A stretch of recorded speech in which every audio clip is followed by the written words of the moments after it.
It's 2017, and you know what that means. Shadowhunters, Shadowhunters, Shadowhunters, Shadowhunters!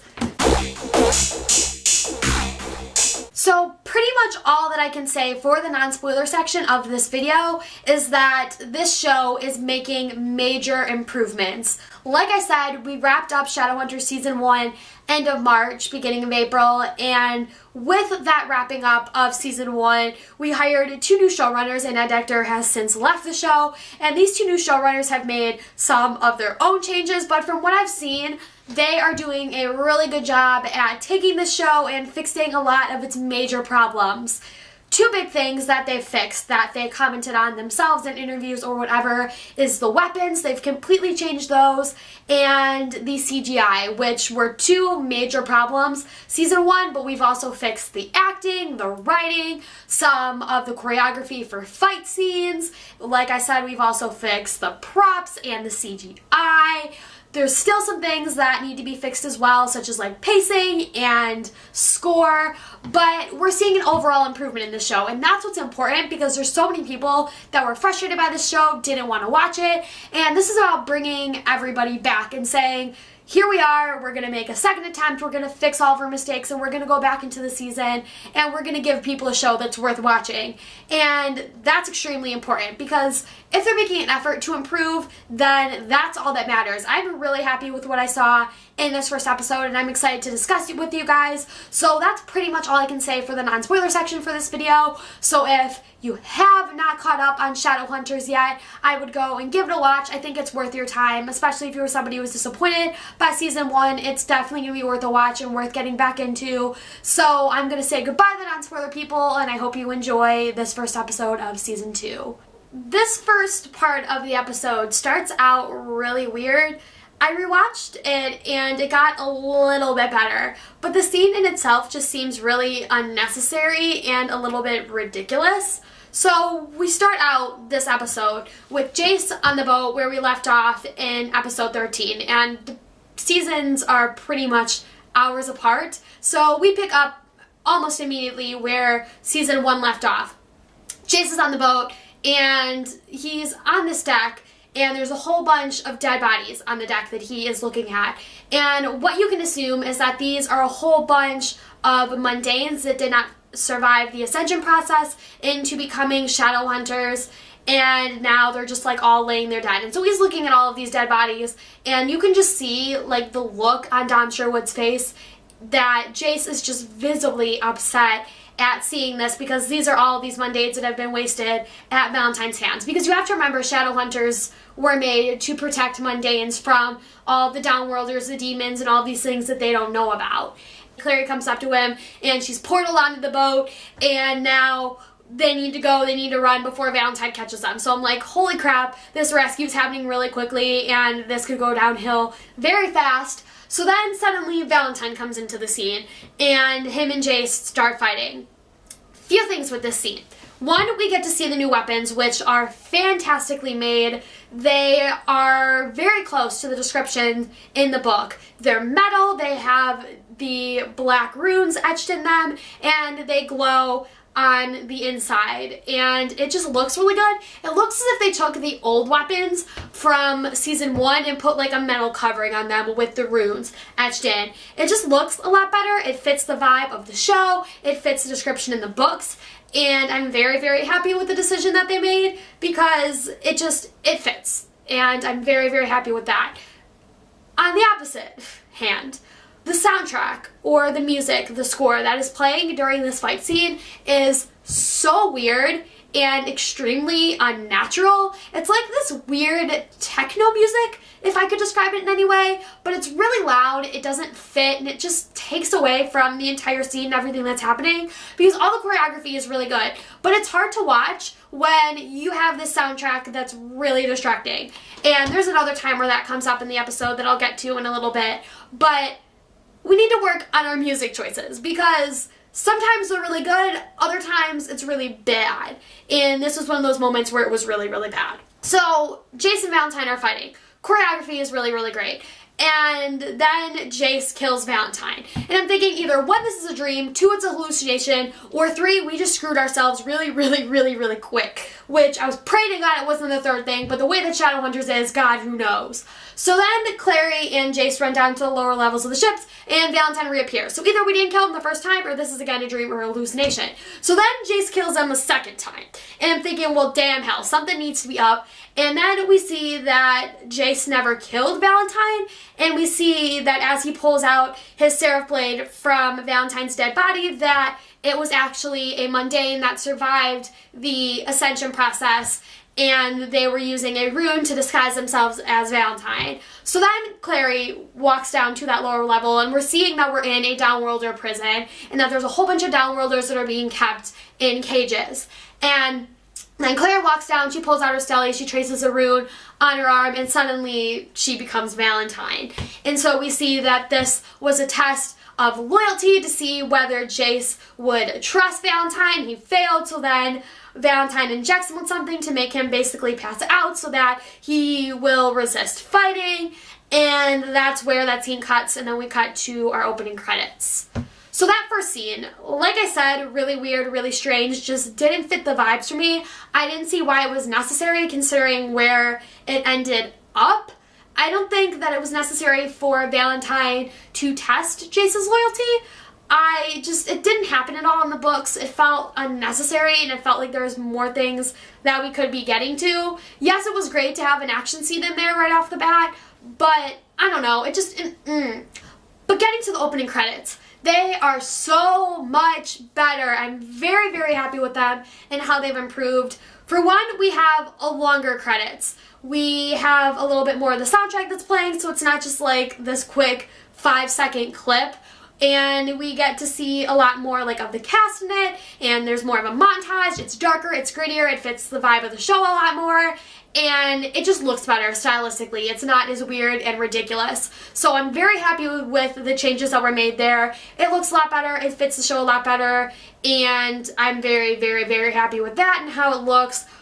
The next scene that we get into is one with Clary and Jocelyn, and Clary basically just confronts Jocelyn about the fact that she never told her about the shadow world, and she left her completely blind for all these years in her life, and now she's suddenly having to come into this shadow world when there's things that are really tense, and she had no idea what to do. There was nobody there that could help her through this, and she's just upset, and she wants to confront her mother about that, which it was really important that we saw this scene because it's a major thing that happens in these books. Like the minute that Jocelyn is awakened, Clary is visibly upset with her, and she has that moment. So it was important that we got that because we didn't get it at the end of season 1, which I wasn't expecting that. So I'm glad that we got it now.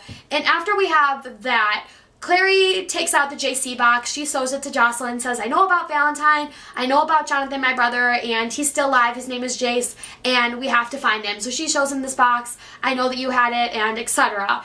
And Jocelyn, her first reaction is that she doesn't think that Jonathan's still alive. She thought she saw him burned alive, and she thought that that was the end of him. So she's surprised he's still alive, and apparently Luke comes in, he confirms this, and so now Jocelyn knows that not only is Valentine still alive, but her son is still alive. So then all of them come down to this meeting area in the Institute, and we introduce our newest character, Victor Aldertree, who is another representative from the Clave that is coming to run the New York Institute. Now, it's fine to write a character into a story if you think you need them, but doing it twice for the exact same reason is not necessary. We already written Lydia for the sole purpose, it seems, of messing with the Malik love triangle and the Malik relationship, and we haven't done anything else with her. Now, I know we're just starting the second season, but I don't see where her character is going to go. There hasn't been any outlets or anything this season that indicates to us anything about her loyalties as a character or her intentions or where she lies. And I don't appreciate that because I don't think it's necessary to write a character in to just mess with the relationship and then decide, okay, that's done, and bring in a new character. Because Lydia was the one that was running the Institute, and now Victor Aldertree has replaced her, and so now she feels that Maris has backstabbed her in a way. And that's all we've gotten from her character in this episode. We have to remember, episode 12, she went after that cup. She went to take it, and she got knocked out by Hodge. So she had a reason to go after that cup. She has some intention in doing that. And I don't want that to be some empty plot hole that's not explored, because I think it's important to know that, because that seriously has me questioning her loyalties. Personally, right now, we get the general idea that she's good. She wants to help Jace and Alec because she had that whole relationship, that thing with Alec that we explored last season, but I still want to see more from her character. And so I don't think it's necessary to introduce Victor Aldertree. I'm interested to see how he plays into this show, but I just don't like writing new characters into this world because we already have so many characters as it is that need to be introduced throughout the course of the storyline that I don't think it's necessary to write in even more new characters that aren't even in the world in the first place. So Victor Aldertree, he's coming in, he's a representative of the Clave, and he's going to now take over the Institute. He puts it on lockdown, and he wants to go and interview everybody who was associated with Jace in order to figure out where he may be, and just sort of get a bearing as to what's happening in the Institute. And so that's our introduction to him, and I don't mind the actor. I'm not saying anything about him. I think he plays the character very well. I think it's great that he's able to be involved in the show, but I don't like the writing in of the character themselves.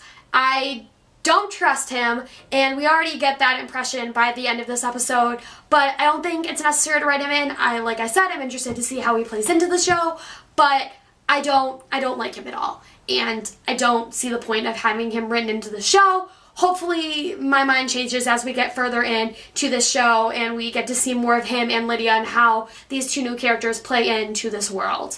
Thing that we see, we cut back to Jace and Valentine, and Jace is shirtless, he is in chains, and there is a downworlder that's basically beating the crap out of him. And then they splash water on him, and then they continue to beat the crap out of him. And this goes on for about like 30 seconds to a minute. And then Valentine calls it off and is like, get dressed. And then they end up like talking over pasta in a next scene. I just think that this was a little bit ridiculous because, one, I feel like it was just a reason to get Dom shirtless.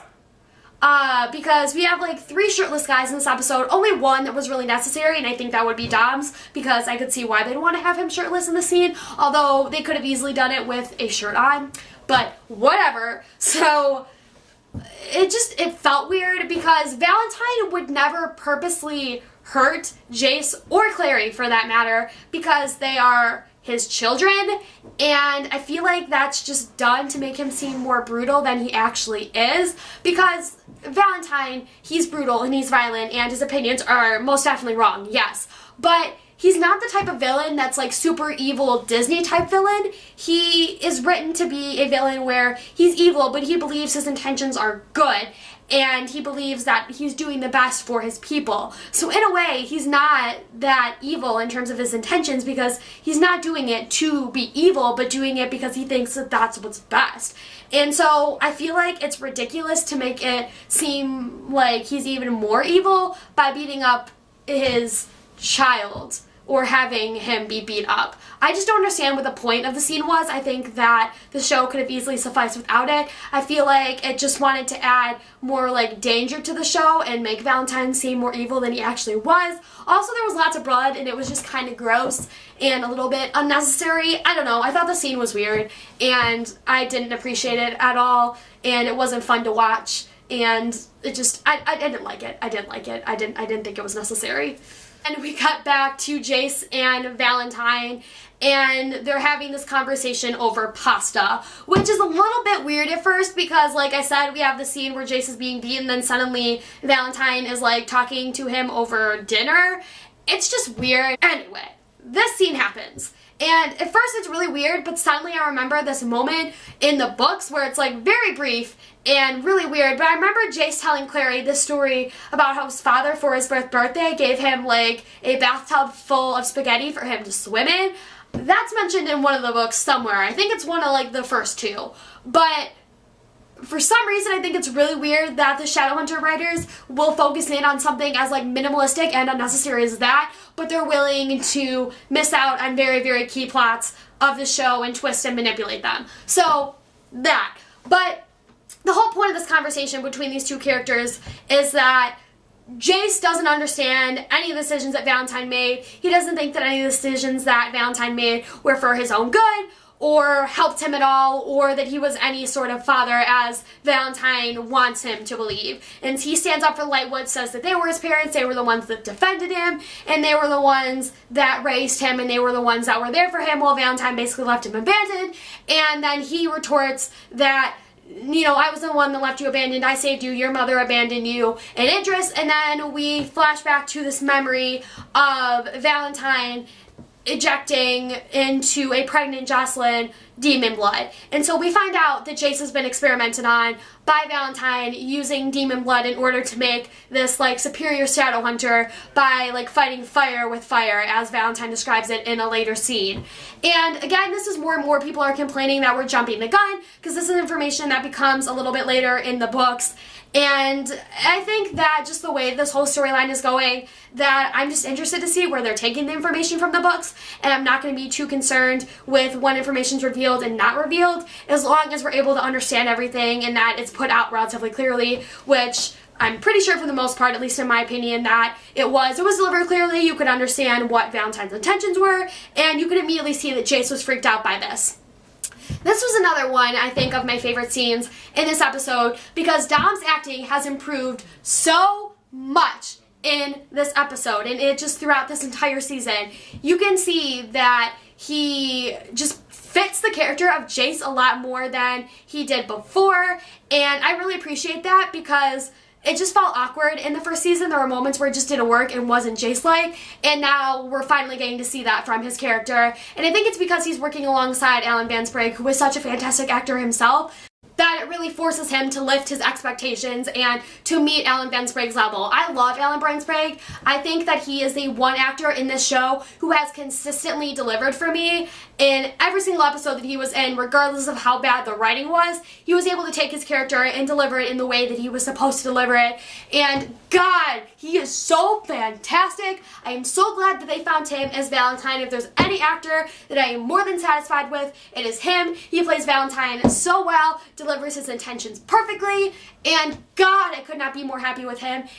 So then we have Simon and Luke at Jade Wolf, which is the Wolf Hangout, and they're talking, and the basis of their conversation is that Simon needs to tell Clary that he loves her, and he gets that moment later on in the episode, and it just, the timing does not work. And I appreciated that, because if we had that revealed in this episode on top of everything else, it would have been a colossal disaster. So I'm glad we made the attempt, but I'm glad it didn't work out either. So he has this whole thing like he's gonna be bold adjacent, which that was cute. I love that. That was just an adorable Simon moment, and again, subtle. But then we go for not so subtle, and all these werewolves come over to Simon, and he tries to encanto them, and this weird Chinese music starts playing, and it's really loud and really weird, and like he's trying to encanto them, and he's like, encanto, and it looks super weird and ridiculous.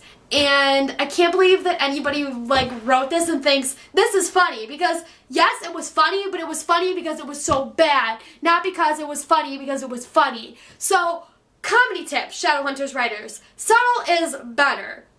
So that scene was really weird, awkward, strange. I don't understand. Does anyone understand? I don't understand. So that was weird. But then they lock him up, and then Luke is in there. He stepped out. But then we cut to him in a later scene, and he's like, oh, Simon's in there. So he somehow finds out about it. It was cool with all those werewolves locking him in there, although it didn't seem like they were doing it, because it's like, okay, here, this is where you're going to stay. They were like, get in here now, and you're staying in here. So I don't know what happened there, if there was like a deleted scene that was cut or something, because I don't know. Maybe I missed something, but I think it was weird for him to be like okay with that happening when like the other werewolves seem to have like a bad intent in locking him in there.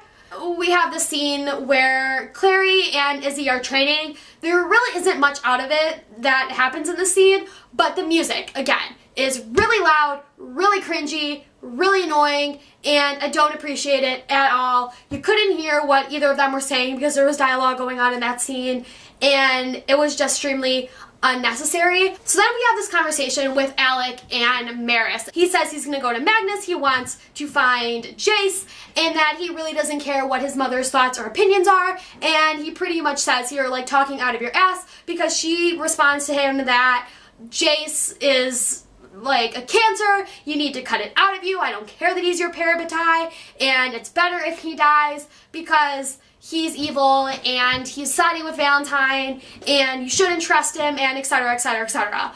Now, I understand why they have her thoughts this way, but that's so unlike Maris in the books because she supported him throughout most of these books. Of course she has her like motherly problems and fights and disagreements with him, but she never completely and entirely abandoned him and left him out in the cold like that. At least not that I remember. And it's been a while since I've read these books, but even if there were moments when it happened, it was more out of Jace's reaction than it was to Maris. Maris was just simply trying to be a mother figure to him, and she never completely entirely abandoned him. So I don't appreciate that they shaped her character that way in her episode. So we go back to the Jade Wolf, and Clary and Simon are in this warehouse where Simon's being kept because of course he's a vampire and he can't be outside in the daylight. So anyway, then Jocelyn comes in. Both of them have managed to leave the Institute through their own devious methods. And so Jocelyn comes in and she's like, I was okay, I was looking for you, I want to help you. And so Clary gives Jocelyn Jace's glove, her phone, and her stele, and then Jocelyn just like books it and locks them in the warehouse, and Simon ends up eventually busting out the door and they end up leaving, and it's like right at that moment when he's about to tell Clary that he loves her. And that's a really, really cute scene between Clary and Simon because they're like laughing and joking, and I appreciate it so much because the climate feels are real, especially because both Simon, Alberto, amazing actor, and Kat is growing a lot as Clary and developing into her character, so that scene between them was just so good. I loved it so much, and that's again another one of my favorite scenes in this episode. So we have Jace and Valentine, and they are on land, and they're at this pizza shop where a whole bunch of vampires have taken over, and we have the scene where Jace basically walks in, he starts to kill all these vampires, and he has this fight scene with one of the main vampires who's like responsible for this entire like vampire harvesting on mundane blood type breaking the cords crap that's going on, and he has this conversation with the vampire, the main girl, I believe her name is Maria, and then she like goes and holds up her hands and says, I surrender to the authority of the clave, and then he like immediately like shrinks back, and like, what? I'm sorry, but excuse me, just because a downworlder says that they surrender to the authority of the clave does not mean that a Shadowhunter is not allowed to kill them. Like, that's not going to stop a Shadowhunter from killing a downworlder, and that doesn't mean that then the Shadowhunter is going to be breaking the accords, because clearly, one, she didn't mean that, and for two, that's the shittiest excuse ever for a reason why a Shadowhunter should not kill a downworlder when they clearly did some bad shit against the Accords. So I just thought that was ridiculous and extremely just weird and not in context with the sort of like setup of the Accords and the context of the Shadow World. She says that Jace basically says he refuses to kill her. She goes to bite at him. He ends up killing her. And then suddenly we have Jocelyn. She's holding this crossbow and she aims it right at Jonathan. And Clary's like screaming no. And then Valentine runs in to protect Jace. And again, it was another one of those WTF moments that made me think about that scene where Jace has been beaten at Valentine's request, because if he would step in to save Jace's life, why the hell would he have him beaten in the first place? So again, inconsistencies. But he gets shot like somewhere, like I think in the shoulder, and I was like, great, we're gonna have him killed now. I'm assuming he's gonna live, but whatever. And then she goes to fire again. This time Clary's able to stop her because Jace basically runs into this portal that's been created and they leave, and that's pretty much the end of the episode because Clary's now like, WTF. What just happened, Mom? And that's where our episode wraps up. Briefly, I want to discuss the portal though, because that was one of the changes that I mentioned was made. The portal in season 1 was made to be like this sparkly, shimmery, purple, pinkish type of thing, and it just looked really ridiculous. And now they've made it to be this like clear sort of ripple where it doesn't look as ridiculous, it just kind of blends in. It's a very simple type look, and it doesn't draw too much attention to himself, which That's what's important, because the CGI in the show is not very great, and I appreciate the fact that we're just going very simple and very just sleek, and we're not trying too hard, because the more overdramatic and big and in your face it is, the worse it looks. So I appreciate the changes that were made there. Also, when we kill the vampires, in season 1, they bursted into like these skeleton type flames where it was so cringeworthy bad. Like, it was ridiculous. And we fixed that, and they just burst into like sort of flames in a way where it's like black and orange sparks, and it looks a lot better. Again, very subtle, very simple, and I appreciated it. So that's pretty much it for my Shadowhunters Season 2 Episode 1 review. I had lots of thoughts and opinions, so I'm hoping that this isn't too long when I'm going in to edit it. But thank you guys so much for watching. I'm really excited to be back and doing this every week, and I'm excited to discuss this show, especially because it's improving and getting so much better. And overall, if I were to rate this episode, I would say maybe 4 out of 5 stars. I was very happy with what I saw. Of course, I did make lots of comments and criticisms, but I did want to discuss all of these things in the episode, and some things I thought were a little bit off or a little bit strange. But overall, the episode by no means was horrible compared to other episodes. It was a lot better, and it's probably one of the best episodes we've had so far, and I'm really excited to see where these 2 new showrunners take the world, and to see where the second season takes us in the Shadow world. But that being said, thank you guys so much for watching, and I will see you next week for another Shadowhunter review. Goodbye, guys!